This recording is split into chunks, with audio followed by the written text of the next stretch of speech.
So hello class 12th. Today I am here to continue the structure of proteins. In my previous lecture I had told you that alpha amino acids are the building blocks of proteins, and in yesterday's lecture I told regarding properties of alpha amino acids. What is their classification? What are essential and non-essential alpha amino acids? What is the Zwitter ion? And what is isoelectric point? Now today we will discuss structure of proteins. So let us start.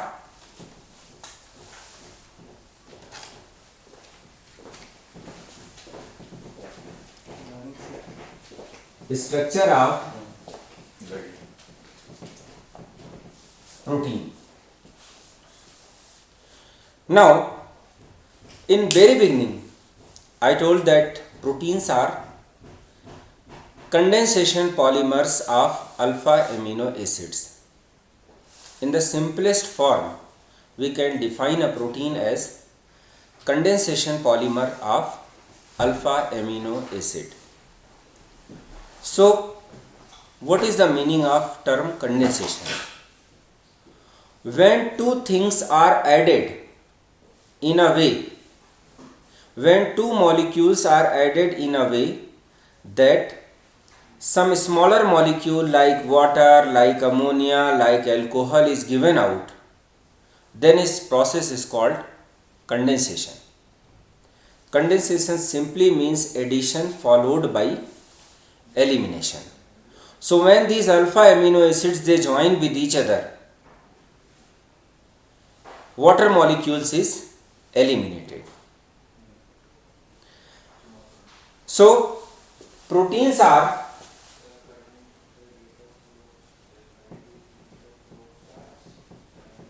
condensation polymers of alpha amino acids. Then question is that how addition of these alpha amino acids successively gives rise to the actual structure of protein, that we need to understand. And for understanding it, structure of protein is actually understood on 4 different labels, which is called primary structure, then a secondary structure, then tertiary structure, and finally quaternary structure. So we understand these 4 labels at one by one.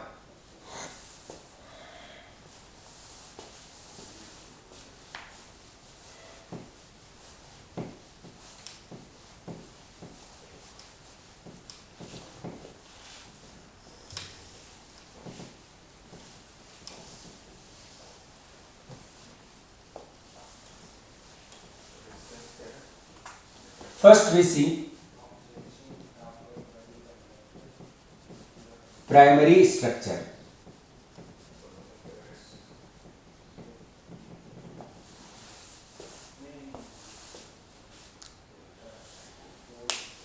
Primary structure refers to the formation of polypeptide chain by joining alpha amino acids.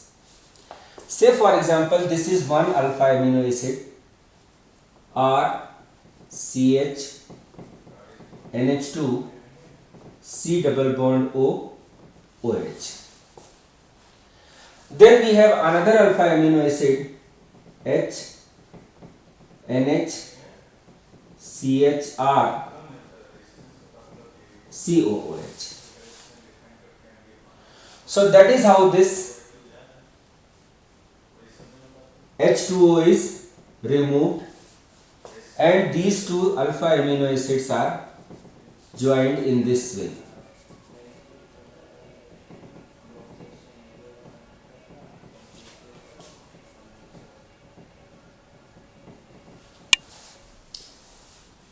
So this is one alpha amino acid. This combined with other alpha amino acid and this forms a dipeptide. These two alpha amino acids are joined together with the help of this amide bond, which is called as peptide bond or peptide linkage. So this amide bond that joins two or more alpha amino acids in a peptide chain is called a peptide bond or peptide linkage. Now here at this end of a dipeptide there is a free OH group. On the other end of this it has got a free NH2 group.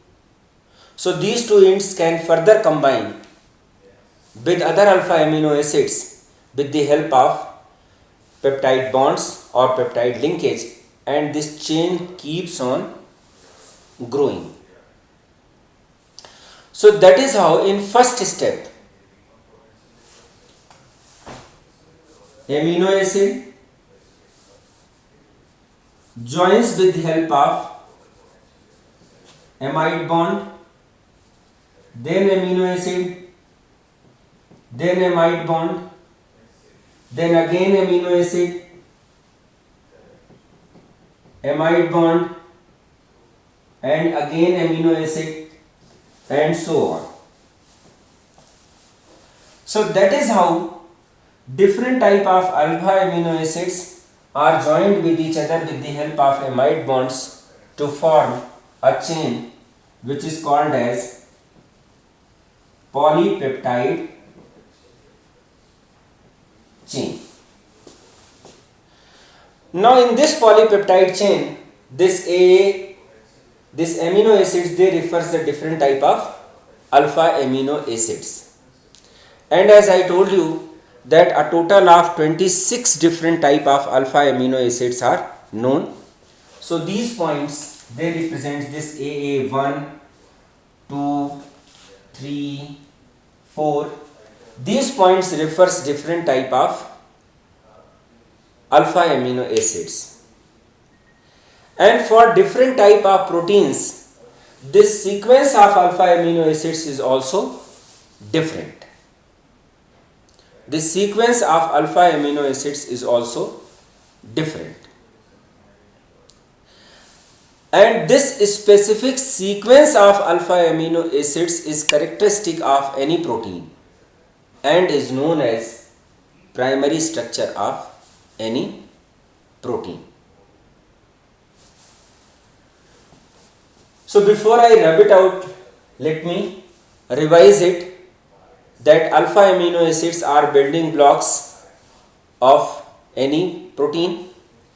These alpha amino acids, they join with each other with the help of a peptide bond to form a dipeptide. Then a dipeptide combines with another alpha amino acid to form tripeptide. This tripeptide further reacts with another alpha amino acid to form tetrapeptide, and this addition keeps on taking place until a polypeptide chain is formed. This amide bond, which is responsible for the joining of two alpha amino acids, is called as peptide bond or peptide linkage. And during this addition, elimination of water molecule also takes place. Thereby this is a condensation process. Condensation means addition followed by elimination. When two alpha amino acids they join together to form a dipeptide, then a water molecule is given out. So it is a dipeptide.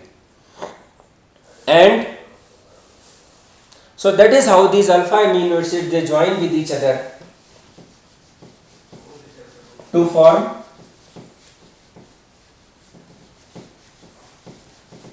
a polypeptide chain, and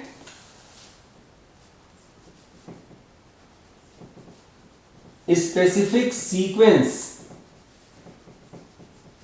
of alpha amino acids in which they join to form a polypeptide chain. A polypeptide chain is called primary structure of protein.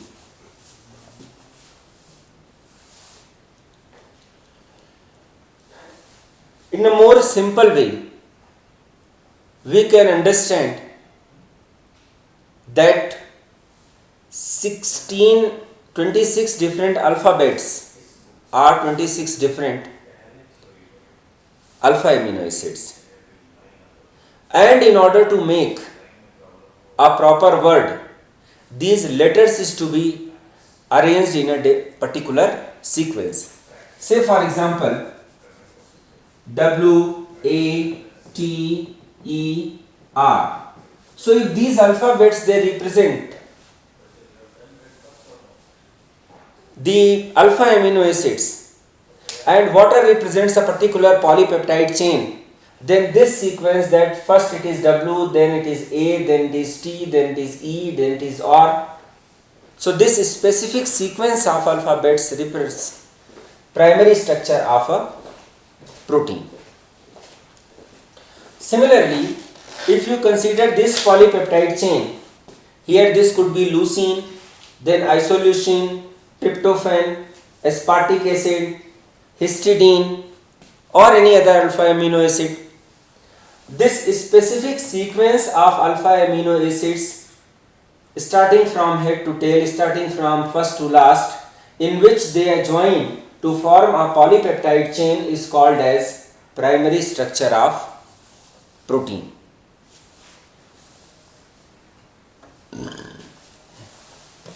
Now we come to the secondary structure of protein.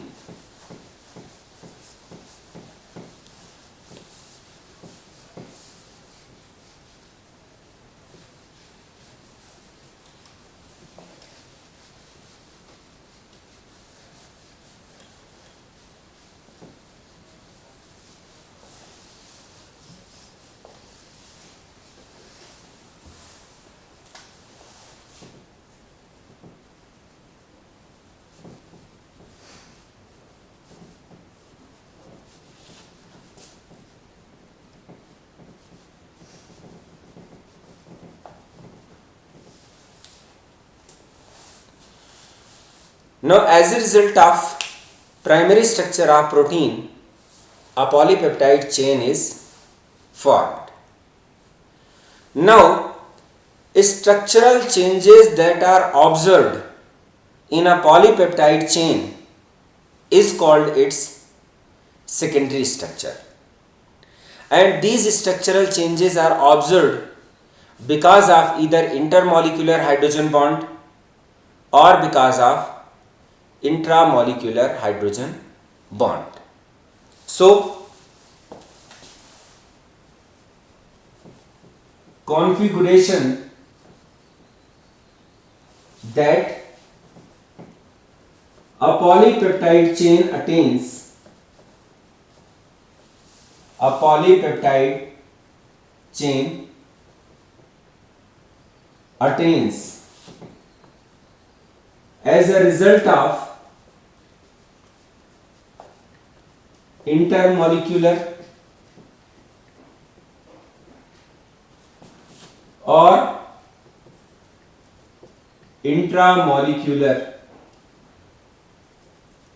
H bond, hydrogen bond, is called secondary structure of protein. Now, say for example, this is a polypeptide chain wherein this is C double bond O and this is NH part. So because of electronegativity difference, this is delta negative and this is delta positive. So a force of attraction operates here and intramolecular hydrogen bond is formed, and because of this intramolecular hydrogen bond, this polypeptide chain is coiled up in this way, and this is called a alpha helical structure. But in certain cases, because of large size of alkyl groups present, this type of intramolecular hydrogen bonding is not possible. So what happens? In that case, C double bond O of one polypeptide chain makes intermolecular hydrogen bond in this way. This is delta negative and this is delta plus. This carbonyl group is from one polypeptide chain and this NH group is from other polypeptide chain, and intermolecular hydrogen bonding takes place here and it forms a beta pleated sheet structure.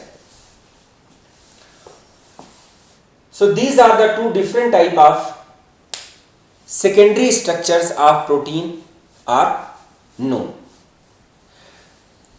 In primary structure, different alpha amino acids, they join with each other with the help of peptide bonds to form a long polypeptide chain, and that specific sequence of alpha amino acids which is characteristic for any protein or any polypeptide chain is called its primary structure. Now, in any polypeptide chain, because of presence of these amide bonds,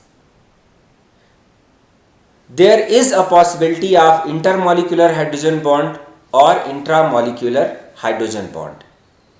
And because of this intermolecular hydrogen bond or intramolecular hydrogen bond, change that is observed in the shape of polypeptide chain is called as its secondary structure. Configuration that a polypeptide chain attains as a result of intermolecular hydrogen bond or intramolecular hydrogen bond is called as its secondary structure. If within the same polypeptide chain intramolecular hydrogen bonding takes place, then coiling of polypeptide chain takes place, and this secondary structure is called as alpha helical structure. This is also called as 3.5 13 helix.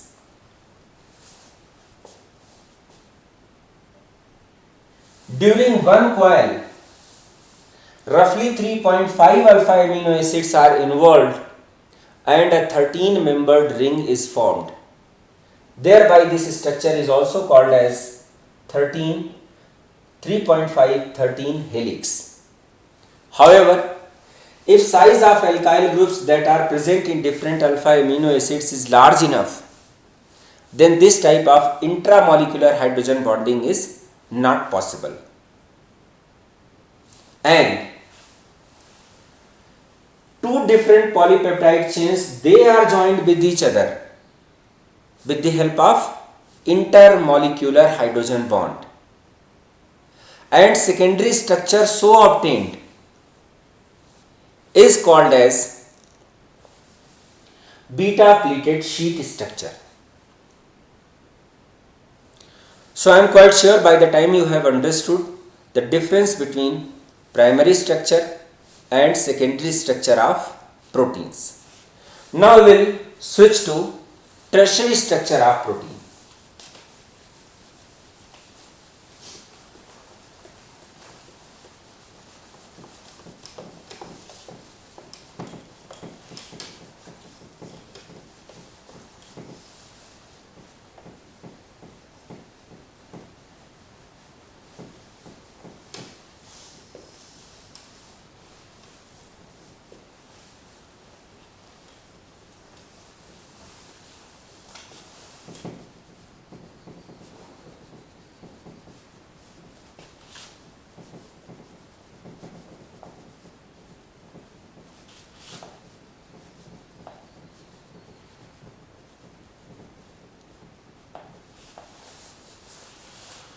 Now tertiary structure of protein refers to the external shape of a protein, which is aggregate of primary and secondary structures.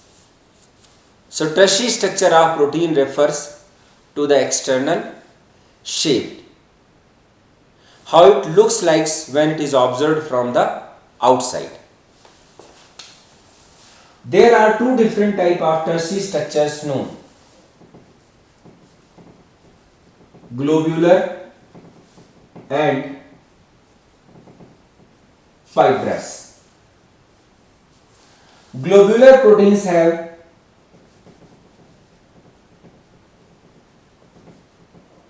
a spherical shape. Term globular is taken from globule, which means a sphere, round shape. Example: albumin, egg protein, casein, milk protein, etc. Now fibrous proteins, they have got a thread-like structure.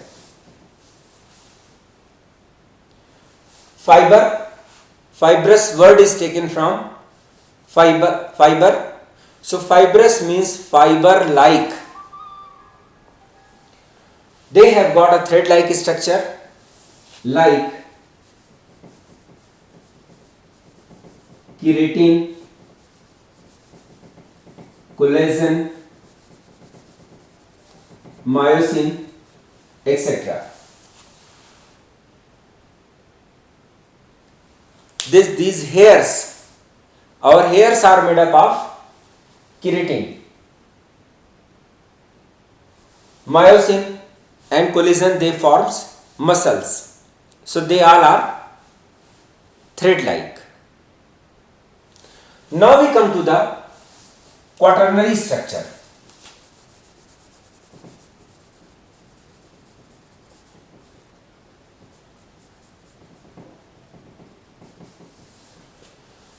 Now there are certain proteins which contains two subunits.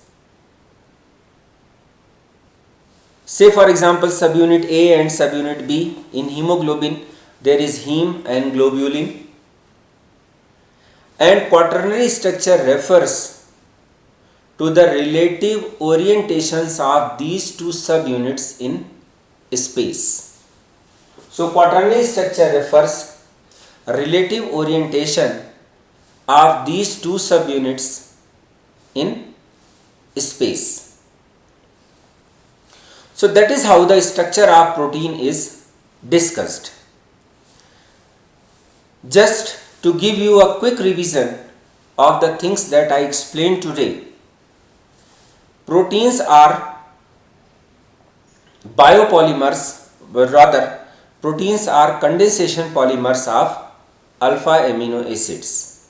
Means alpha amino acids, they join with each other with the elimination of water molecule with the help of a peptide bond to form a polypeptide chain. Now in a polypeptide chain, different alpha amino acids, they are joined in a particular sequence, and this sequence of alpha amino acids is characteristic of any protein. Insulin was the first protein for which primary structure was determined. A total of 565 alpha amino acids are joined in polypeptide chain and their sequence was determined. So, primary structure of protein refers a specific sequence of alpha amino acids in polypeptide chain. So let us give a one line definition to these different label of structures.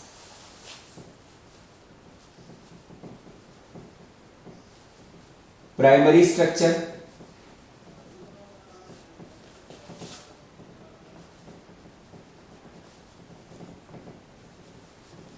a specific sequence of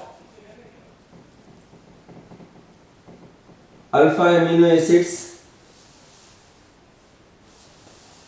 Secondary structure,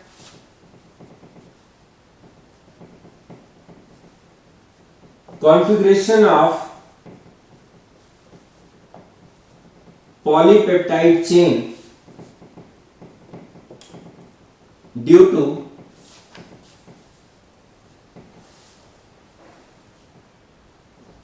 inter or intramolecular H bonds, and this could be of two types, alpha helical or beta pleated sheet. Then we come to the tertiary structure. This refers to the external shape of a protein. Aggregate of primary and secondary structures or external shape, and again this could be of two types, globular and fibrous, and finally quaternary structures or relative orientation of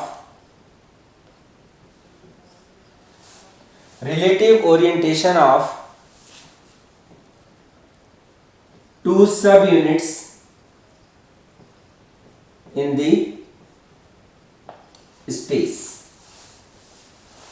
So that is how different levels of structures of protein can be summarized. I am quite sure you are able to understand structure of protein, definition of different levels. Again, primary structure refers to a specific sequence of alpha amino acids in a polypeptide chain. Secondary structure refers to the configuration of a polypeptide chain that is attained because of either intermolecular hydrogen bond or intramolecular hydrogen bond. Due to intramolecular hydrogen bond, a polypeptide chain attains an alpha helical configuration, and this is called alpha helical structure, and because of intermolecular hydrogen bond, it attains a beta pleated sheet structure. Tertiary structure refers to the aggregate of primary and secondary structures. What is the net result of these two primary and secondary structures? And it refers to the external shape, how it looks like. and there could be a globular shape, it could be like a sphere, there could be a fibrous shape, it could have a thread like structure. And finally, quaternary structure refers only applicable to those proteins which have got two subunits, and this quaternary structure refers to the relative orientation of these two subunits in the space. So I am quite sure it is you would have understood it. Even if there is some problem, please feel free to ask me. Thank you.